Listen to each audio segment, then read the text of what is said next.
Bismillahirrahmanirrahim. Assalamualaikum warahmatullahi wabarakatuh. Sebelumnya perkenalkan, nama saya Aldi Nur Cahyanto.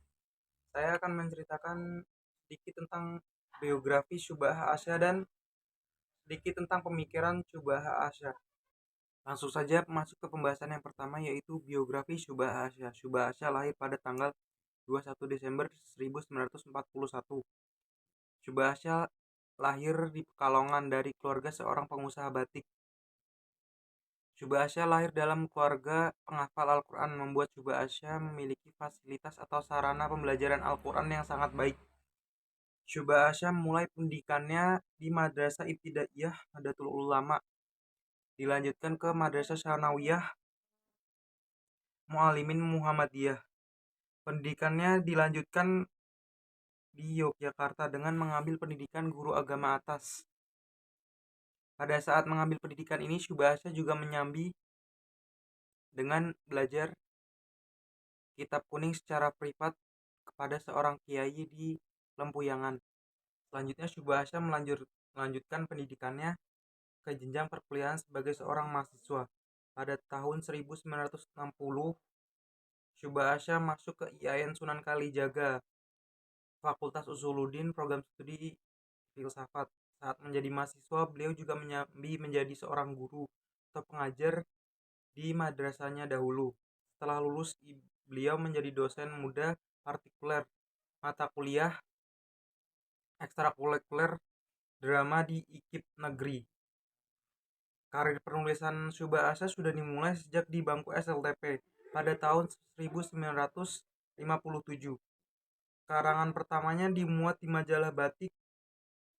Di masa selanjutnya, yakni saat menghadapi arus pasang lembaga kebudayaan rakyat atau disingkat dengan Letra, ia menulis cerpen, sajak, kritik musik, dan komparasi lagu seriosa.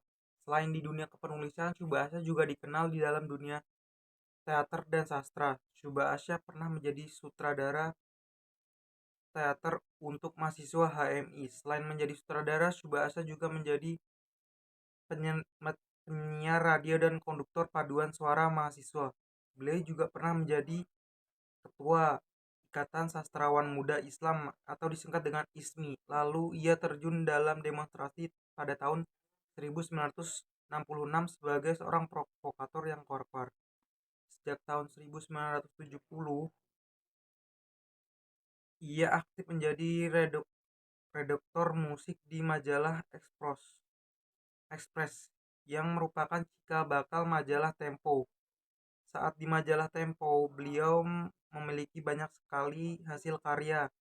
Di antaranya ialah Ahmadiyah, sebuah titik yang dilupakan, yang terbit pada tahun 1974. Lalu pada tahun 1978, beliau memutuskan untuk keluar dari majalah Tempo karena terjadi ketegangan prinsip, yang akhirnya beliau masuk ke redaksi majalah Editor. Lalu di sana juga terjadi ketegangan prinsip, akhirnya beliau ditarik masuk dan menjadi wakil ketua di majalah Panji Masyarakat. Seniman teater, sastra, dan juga wartawan senior ini meninggal pada usia 68 tahun di Pekalongan, tempat kelahirannya. Setelah sepekan beliau dirawat di rumah sakit karena penyakit komplikasi yang ia derita, Syubha Asya mengembuskan nafas terakhirnya dan dimakamkan di Taman Pemakaman Pringlayu, Pekalongan.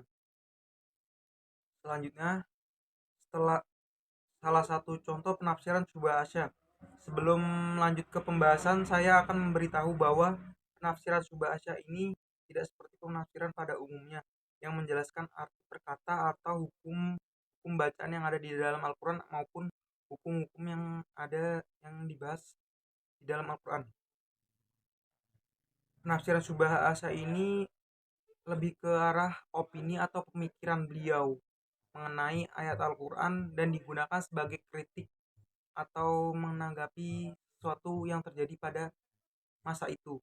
Seperti contohnya mengkritik masyarakat pemerintahan pada era Orde Baru. Baik, kita lanjut ke pembahasan selanjutnya, yaitu salah satu contoh pemikiran Syubha Asya dalam Quran surat An-Nisa ayat 135. Pemikiran Syuba Asyah pada ayat ini berbicara tentang keadilan. Syuba Asyah mengaitkan ayat ini dengan kasus-kasus korupsi di Indonesia pada era Orde Baru. Dengan nada menyindir, Syuba Asyah menulis, padahal berapa gaji seorang presiden atau punyakah dia perusahaan? Atau yang dicontohkan Abdul Hakim Garuda Nusantara. Apakah sikapnya keras untuk memberikan fasilitas buat mobil nasional dengan manfaat negara tergolong atau tidak tergolong korupsi? Baik, cukup sekian dari saya. Itulah biografi tentang Syuba Asyah dan salah satu contoh pemikiran Syuba Asyah. Wassalamualaikum warahmatullahi wabarakatuh.